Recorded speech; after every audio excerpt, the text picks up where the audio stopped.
Bravo à l'Afrique qui s'éveille et qui se réveille. Actuellement, avec l'éveil de l'Afrique qui se poursuit davantage grâce aux provocations des autres. Oui, les Européens s'approprient tout en Afrique et disent tout vient d'eux. Nous le comprenons. Dans cette bataille, les Africains n'y sont plus. Oui, très peu n'y sont plus. Donc, on leur laisse discuter ou s'approprier tout ce qui leur revient sur la planète Terre. Mais dans cette vidéo, de quoi est-ce que nous allons parler? Si c'est la première fois que vous me rencontrez, sachez que nous parlons sur cette chaîne de géopolitique, de géostratégie, bref, de géographie. Et aujourd'hui, nous allons soulever une thématique qui est très importante, un sujet très important, comme d'habitude, les bonnes nouvelles du Liptako Gourma. Oui, les bonnes nouvelles du Liptako Gourma. Donc, si c'est la première fois, comme je disais tantôt, vous me rencontrez, mettez-nous déjà des pouces. Abonnez-vous, cliquez sur la cloche de notification si vous n'êtes pas déjà abonné. Et si vous êtes déjà abonné, partagez cette vidéo, partagez. Et n'oubliez pas de préparer nous un commentaire sur les bonnes nouvelles du Liptako Gourma. Donc, de ce pas, nous entrons dans le vif du sujet. Si vous avez fait ce que nous avons dit précédemment, c'est-à-dire vous mettre des pouces, vous abonner et cliquer sur la cloche de notification et préparer des commentaires. Quelles sont les bonnes nouvelles qui viennent d'aujourd'hui du Liptako Gourma? Nous disons bravo au pays du Liptako Gourma ou encore l'Alliance des États du Sahel. Nous leur disons bravo. C'est une fédération, c'est une confédération. Les concours sont en train de se dessiner au fur et à mesure. Et pour cela, nous leur disons bravo. Cela me vient en tête l'idée d'une vidéo que j'avais faite précédemment dans une autre chaîne où je parlais de la définition où les Africains développent également leurs propres concepts, ce qui montre un sens de l'éveil. Quand vous avez vos propres concepts de panafricanisme, vos propres concepts d'afrocentrisme, ainsi de suite, cela prouve que vous-même, vous avez déjà un certain éveil pour parler de vous-même et sur une démarche tout à fait différente de celle des autres. Donc, le Liptako Gourma, qui est un mot essentiellement africain, répond à ce qu'on pourrait appeler pour la plupart des gens, l'Alliance des États du Sahel et qui comprend les trois pays, à savoir le Burkina, le Mali et le Niger. Nous leur disons bravo. Et il y a de bonnes nouvelles qui viennent de ce côté. Vous savez, ces trois pays nous ont, au courant de cette année, donné l'occasion de goûter un peu à ce qu'on appelle la souveraineté. Qu'est-ce qu'être souverain?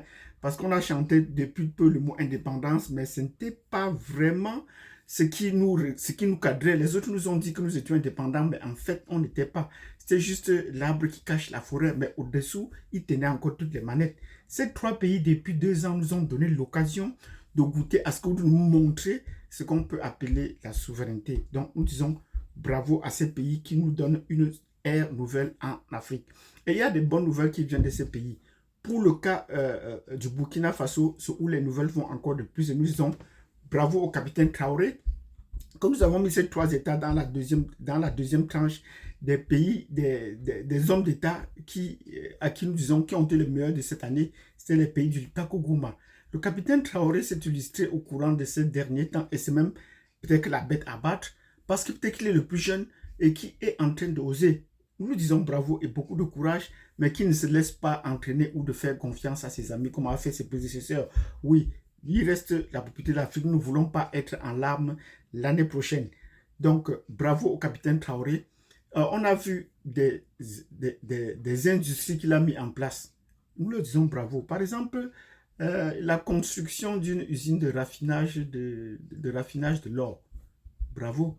Alors qu'on ne cite pas dans les grands pays producteurs d'or, le Burkina Faso, mais d'où vient-il qui construit une raffinerie?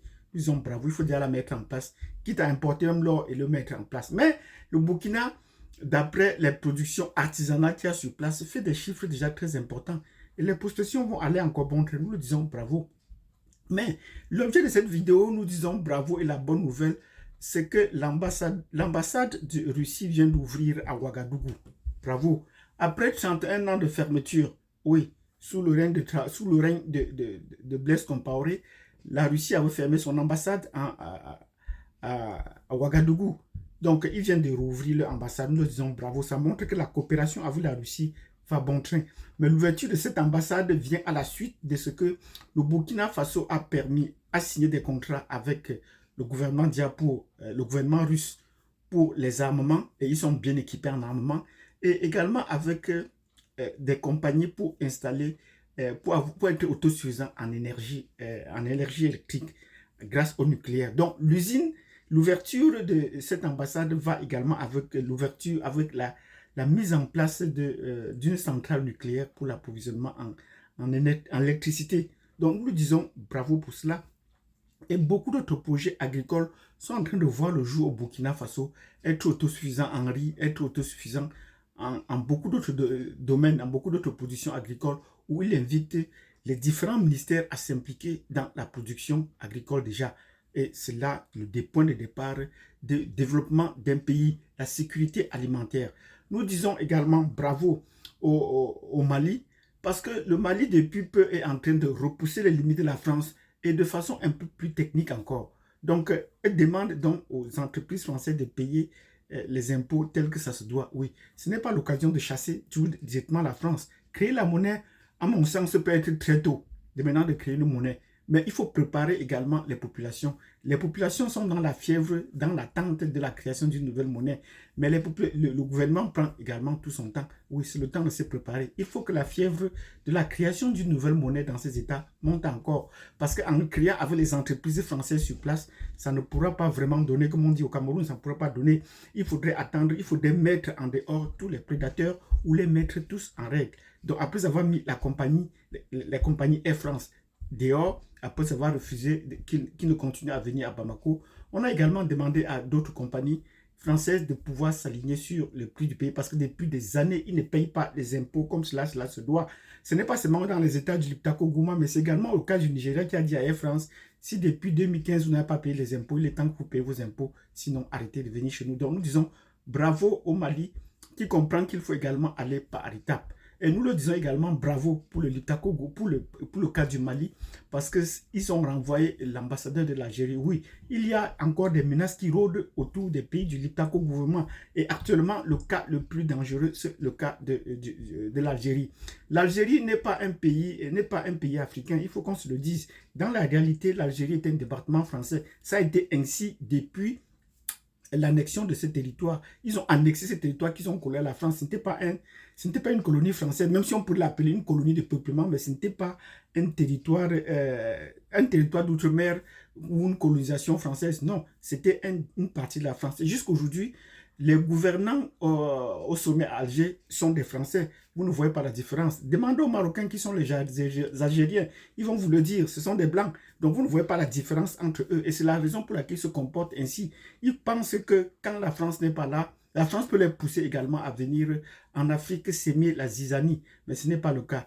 Bravo, nous disons bravo au ministre des Affaires étrangères qui dit « Tu chasses mon ambassadeur, je chasse le tien. » Coup pour coup. Ça, c'est ce qu'on appelle les idées de la souveraineté. Donc, nous leur disons bravo, parce que vous ne pouvez plus organiser des sommets dans notre dos, en notre nom. Non, il n'y a plus de procuration dans ce domaine. Donc, l'Algérie arrête de pouvoir s'immiscer dans des affaires si elle se sent pas capable. La France est en train de pousser les pions de part et d'autre et tâter le côté de la frontière qui va aller le mieux et qui sera plus facile pour elle de fragiliser le Liptako Gouma. Imaginez-vous si avec la monnaie. L'Algérie s'est dit indépendante. Elle a quitté souveraine. Elle a quitté la francophonie plusieurs reprises.